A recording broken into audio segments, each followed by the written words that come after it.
I always saw myself as just a regular kid in a regular family. I wasn't spoiled, but I wasn't treated unfairly either. At least, not until everything flipped upside down, right after my sister was born. One night, I woke up suddenly because someone was banging hard on my door. It was Aunt Brenda, her voice shaking with panic. I can still see how pale her face was when she said, "Maya, you need to pack your stuff. Your mom's at the hospital."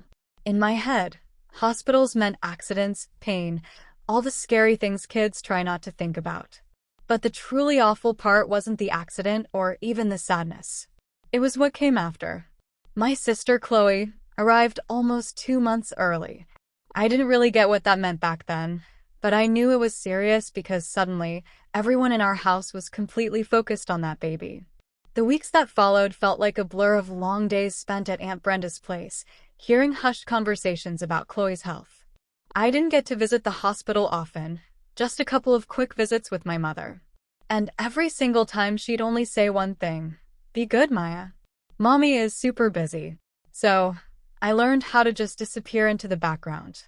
When Chloe finally came home from Metro General Hospital, our house felt even more suffocating. The place we used to live in turned into a super clean fortress where it felt like I was slowly being erased. Hand sanitizer, cleaning wipes, antibacterial sprays popped up everywhere. It got so bad, I could swear I smelled rubbing alcohol even in my sleep. My mother became completely obsessed with keeping Chloe safe. She'd scrub every surface at least 3 times a day, check the temperature in Chloe's room every hour, and wash her hands so much that her skin cracked and hurt. But the strict rules and the endless cleaning weren't the worst part for me. It was the feeling that I didn't belong in my own family anymore. The smallest sign of me being sick, like a little sneeze or a tiny cough, would instantly get me sent off to Grandma Rose's house in Willow Creek. Or, even worse, my mother would kick me out of the room, watching me with worried eyes like I was a walking danger. At first, going to Grandma Rose's felt like a break. Grandma Rose was kind and always let me help her bake. There, I didn't have to whisper every word or tiptoe around like an unwanted guest. But eventually, I figured out something painful. My mother wasn't sending me away because she cared about me getting better. She sent me away because I was a risk to Chloe. I tried everything I could think of to get my parents' attention back, but for them, only Chloe mattered. The first time I got straight A's in school, my mother barely even looked at my report card before going back to checking Chloe's medicine list. When I won first place in the school science fair with a project about clean energy, my father just sighed and told me to put my display board in the garage. He said Chloe might be allergic to the dust from the cardboard. I never knew if that was actually true or just another excuse to ignore me. But the hardest blow came when I was 12. For months, I had practiced nonstop for the school talent show. I was going to play a piano piece I had worked on for a whole year. I had dreamed of seeing my parents looking proud in the audience, hearing them clap when I finished. But on the day of my performance, Chloe got a slight fever, just a normal fever any kid gets. And just like that, my parents stayed home with Chloe. I stood on that stage in a room full of people, but it felt completely empty. Nobody was there for me. 2 weeks later, Chloe had a 15-minute flute recital, playing a simple song that any child could learn pretty quickly. The entire family showed up, both sets of grandparents included. They clapped, cheered, and talked about Chloe's natural talent like she was some kind of music genius. That was the moment I finally understood. Nothing I did would ever make them truly see me. Nothing would ever change the fact that in this family, I was nothing compared to Chloe. Chloe quickly learned how to use that to her advantage. From a young age, she knew exactly how to twist any situation to get what she wanted. A little tiredness meant she could skip school. A slight headache let her just hang out on the couch all day. And if she complained about difficult homework, our mother would call her teacher to ask for more time. Meanwhile, I had to handle everything on my own. Chloe just had to whine a little, and someone would fix it for her. I didn't hate Chloe. I just hated how my entire existence was wiped away to make space for her. So, I just accepted that nobody would ever really care about me, that no matter what I did, it would never be enough. But I also learned something important. If no one was going to cheer for me, I would cheer for myself. If no one was going to help me succeed, I would make my own way. I didn't know then that one day, Quietly walking away from this family would be the best thing I ever did. Grandma Rose was probably the only person in the family who truly saw me. Every time I was sent to her house because of a minor cough or just because my mother didn't want to take any chances with Chloe, she never made me feel like a problem. Instead, she welcomed me into her world, a world of sparkling rings, old necklaces with faded stones, and little wooden boxes full of hidden things. "Do you know what this is, Maya?" she asked one afternoon as I sat at her kitchen table, looking at an antique hair clip. I shook my head. "This is a piece from the Victorian era, made by hand. See these tiny carvings? No machine could make details like that. And look at this little mark." She pointed to a tiny symbol near the clip. "That's the jeweler's special sign. Things like this are worth more than you might guess." I held the item in my hands, feeling its weight, the smooth, cool metal. That was the moment I realized some things had more value than what you could just see on the surface. The more time I spent at Grandma Rose's house, the more I learned about old jewelry. I learned how to feel the weight of real gold, how to tell the difference between real pearls and fake ones just by looking, how to figure out how rare a gemstone was by how it caught the light. I was hooked. But when I went back home, none of that seemed to matter. I grew up with my family mostly ignoring me. If I got the highest score in my class, it was just expected because I had nothing else to worry about. If Chloe got a C+, it was a big family event with cake and lots of praise for her hard work. I started to understand that I couldn't just wait for someone else to notice me. I had to do it myself. I dove into books, not just because I loved learning, but because I knew it was my only way out of that house. I joined every school club I could, the debate team, student council, the school newspaper. I got a part-time job at a small cafe to save money. When it was time for the big college entrance tests, I didn't just get a high score. I got a perfect score, something very few students ever achieve. I remember just staring at my computer screen, not believing what I was seeing. I did it. I ran downstairs, eager to tell my mom. "Mom, I got a perfect score on the test." She didn't even look up from helping Chloe, who was complaining about her difficult math homework. "That's nice, Maya," she said quickly. "But I'm busy helping Chloe. Can you go clean up the kitchen for me?" Chloe smirked. Wow, someone thinks they're special. I just swallowed the lump in my throat. That was the moment I knew that no matter how successful I became in their eyes, I would always just be a shadow behind my sister. I filled out all my own scholarship applications, handled my own college paperwork, and figured everything out by myself. I earned a full scholarship to Pacific Coast University, covering tuition, housing, and books. When I announced it at dinner, my mother just sighed. "Pacific Coast? That's so far away. Chloe's going to miss you." Chloe didn't even try to hide her grin. "Awesome. When you leave, I'm taking your room. I need more space for my videos." On the day I moved to college, nobody from my family came with me. Aunt Brenda was the one who drove me. She handed me a small envelope and said it was some money Grandma Rose had saved for me from her retirement. I hugged her, unable to speak. I made a promise to myself right then. I would never come back without achieving something big. 4 years later, I stepped into the real world with a great degree, and my family had no idea. I got a job at a well-known auction house in Portside, specializing in rare old jewelry collections. The work wasn't glamorous at first. I spent hours cataloging what seemed like worthless little things: old wedding rings, broken necklaces, scratched-up watches. But then one day, I found a brooch that everyone else had dismissed as a fake. Something didn't feel right about it. I picked it up, felt its weight, looked closely at the detailed carvings. It wasn't a cheap copy. Grandma Rose had taught me this. Quietly, I spent 2 days researching, checking the jeweler's mark, looking through old records. I was right. This was an antique piece worth tens of thousands of dollars. I took my findings to the person in charge of the auction house. He raised an eyebrow. "Are you sure?" I nodded and showed him all the proof I had gathered. The brooch was put back up for auction. Its true value? $58,000. For the first time in my life, I was truly recognized for my skills. From then on, I wasn't just the new employee. They gave me more important pieces to work with, and I started dealing with wealthy clients. I wasn't just existing. I was becoming an expert. My family still had no idea, and I liked it that way. After that first big success with the almost $60,000 brooch, I steadily built my reputation in the world of checking antique jewelry. Nobody saw me as just another employee at the auction house anymore. My bosses gave me more valuable pieces, clients trusted my judgment, and the money I made from commissions kept growing. But there was one thing I quickly realized. Working for someone else had its limits. No matter how many incredibly valuable pieces I found, I only got a small fraction of the money they made. I started thinking about something I had never dared to dream about before, starting my own company.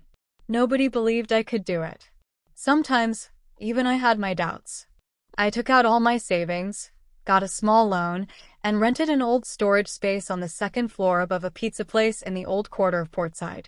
It smelled like food, the internet was unreliable, and every time someone ordered a spicy pizza, the whole room filled with the strong smell of chili. But the most important thing was, it was mine. My first office was just a folding table I got from a used store, an old chair I found on the street, which I cleaned very well, of course, and a small desk lamp. Every morning, I made myself a cup of coffee from a worn-out machine and got to work as if I were running a major jewelry business. I started by taking small jobs from local antique dealers. I charged less than the big companies but made sure my service was top quality. Slowly, more clients started coming to me. I had a knack for spotting valuable treasures that others missed, a diamond ring that looked worthless, a vintage locket that seemed like cheap fake jewelry, but actually belonged to a wealthy European person from the 1800s. Word spread. 6 months later, a turning point arrived. A private collector asked me to check a collection of old family jewelry. I worked nonstop for 2 weeks, analyzing every stone, every carving. And then I found 2 incredibly rare pieces that had previously been wrongly identified as fakes. When the collection was sold at auction, it went for over $900,000, earning me a 10% commission. That was $90,000, the most money I had ever seen in my life. I remember just sitting quietly in my tiny office, ink still smudged on my hands from my research notes, and crying. Not because I was sad, but because for the first time in my life, I knew I was on the right path. With that money, I rented a real office downtown Portside, one with air conditioning that actually worked, no lingering food smells, and even a small area to show pieces to clients. I hired my first employee, Sarah, who had just finished studying gems. Sarah reminded me of myself when I was younger, smart, passionate, but often underestimated because she was quiet. Within 2 years, my company was no longer just a small office. We opened new locations in Bay City and Sunstone Beach. I started working with major auction houses, wealthy collectors, and important families looking to get their inherited jewelry valued. And the funniest part? My family had no idea.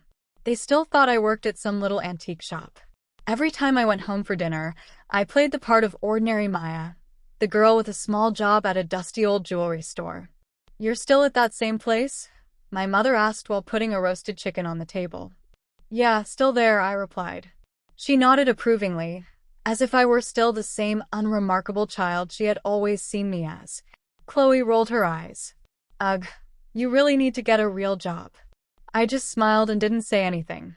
That morning, I had closed a deal to authenticate jewelry worth $500,000. But Chloe still thought I was a failure. Then one day, Aunt Brenda called me, her voice full of worry. "Maya, your parents are having money problems. They might lose the house if they don't pay off their debt soon." Even though I had been treated like I was invisible my whole childhood, I couldn't just ignore it completely. That house was where I grew up, where I cried alone every time I was forgotten. So I decided to send $7,000 a month into their bank account without telling them it was from me. And then one night during dinner, my mother said, "Chloe, you are such a wonderful daughter. Thanks to you, we didn't have to sell the house."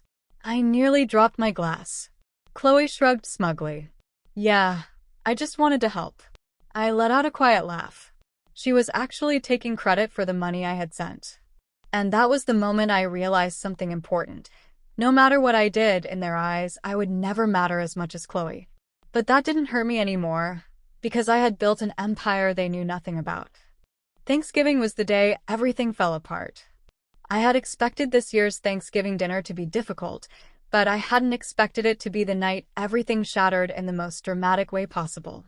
My mother called 2 weeks before the dinner, her voice shakier than usual. "Maya, I don't know what to do anymore. My back hurts so much. Cooking for the whole family is just too much for me." I glanced at my work schedule. I had a major auction coming up right after Thanksgiving. But I knew that if I said no, I'd once again be called the ungrateful daughter. "It's okay, Mom. I'll take care of the food." I hired one of the fanciest catering services in Portside, the same company I used for my business events. They delivered a meal that tasted like it came from a top restaurant, from turkey stuffed with fancy mushrooms to homemade cranberry sauce. The cost? More than 2 months of Chloe's salary. But I didn't care. I just wanted the night to go smoothly. Of course, with my family, that was impossible. The moment the food was served, Chloe sneered. "You ordered takeout? Seriously? You couldn't even make your own stuffing." I tightened my grip around my wine glass, trying hard to control my anger. This was coming from someone who once managed to burn instant ramen in the microwave. My mother quickly jumped in, trying to make things less uncomfortable. "It's a little different this year, but come on, at least we have food to eat." I said nothing. It wasn't worth arguing. The evening dragged on with forced politeness. Chloe went on and on about her challenging marketing job, which mostly involved getting coffee for her boss and changing words on computer slides. My mother nodded along, looking impressed, as if Chloe had just won a major award. And me? I just smiled, knowing that just that morning I had signed a contract to authenticate jewelry worth almost $500,000. After dinner, I slipped upstairs to my old room to quickly check on an auction happening far away. A rare old necklace was being sold, and one of my VIP clients wanted me to confirm its true value before they made an offer. I opened my laptop, scrolling through financial reports and trading accounts. I was so focused on my work that I didn't notice when the door swung open without a single knock. "Chloe, do you have a phone charger?" she asked, but her eyes were already glued to my laptop screen. Before I could react, she lunged forward and grabbed the laptop with a sneaky grin. "Let's see what you're up," she froze. On the screen was my bank account. A balance of over $15 million. I watched Chloe's face go pale, then immediately twist into something ugly and greedy. "What in the world is this?" she stammered, eyes wide. "Whose money is this? Don't tell me you actually have this much." I jumped up, reaching for my laptop, but it was too late. Chloe bolted downstairs, screaming at the top of her lungs. "Everyone, come look. Maya's a millionaire." The room went dead silent. Every pair of eyes turned to stare at me. "Chloe, stop it," I said through clenched teeth. But she was already pointing at me like she had just found a criminal. "She has over $15 million while this whole family is struggling every single day." My mother dropped her fork, her face going pale before turning bright red with anger. You had that kind of money while your father and I were having trouble?" Her voice shook. "While Chloe has student loan debt. While we've been barely getting by to keep this house." I just stood there frozen. No congratulations, no pride, just pure outrage. My father stood up, his face hard like stone. "We raised you. You have a duty to share with your family."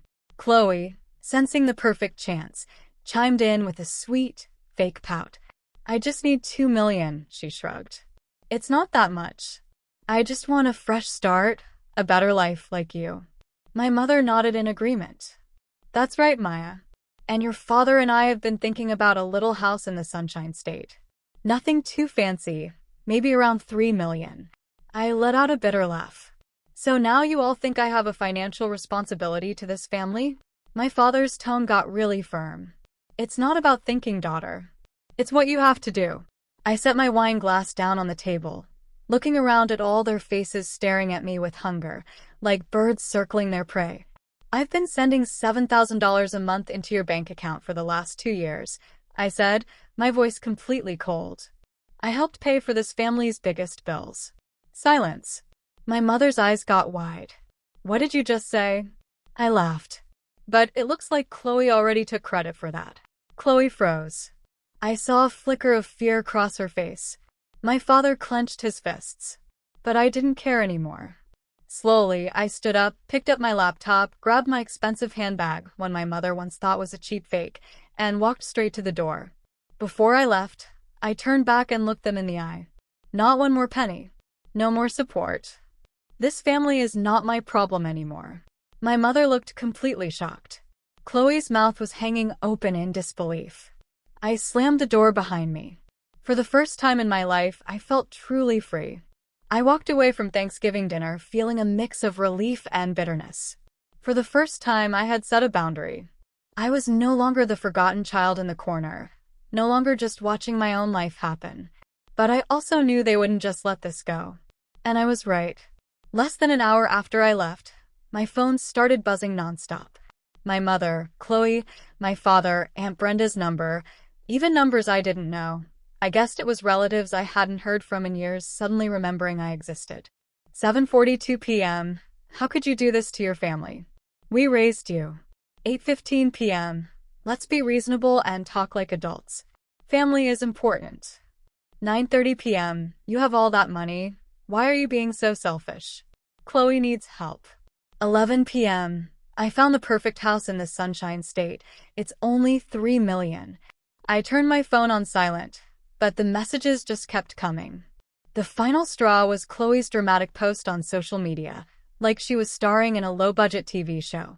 My millionaire sister hid her fortune from us for years, letting our parents struggle, letting me drown in student debt. No one can believe this betrayal. I have always supported her, and this is how she treats her family. Hundreds of likes, tons of comments from distant relatives. Can't believe Maya could be this heartless. That girl was always a bit strange. Having money and refusing to help your family? That's just awful. She's so ungrateful. I just let out a cold laugh. Chloe, the girl who had never lifted a finger in her life, who had never earned a single dollar on her own, was now playing the victim. I didn't block them. I knew they wouldn't stop until they saw me face to face. And just as I predicted, Monday morning, they showed up at my office. Sarah, my assistant, rushed into my office looking alarmed. Maya, you won't believe this. I raised an eyebrow. What is it? Sarah placed an article in front of me. It was about a new jewelry authentication business.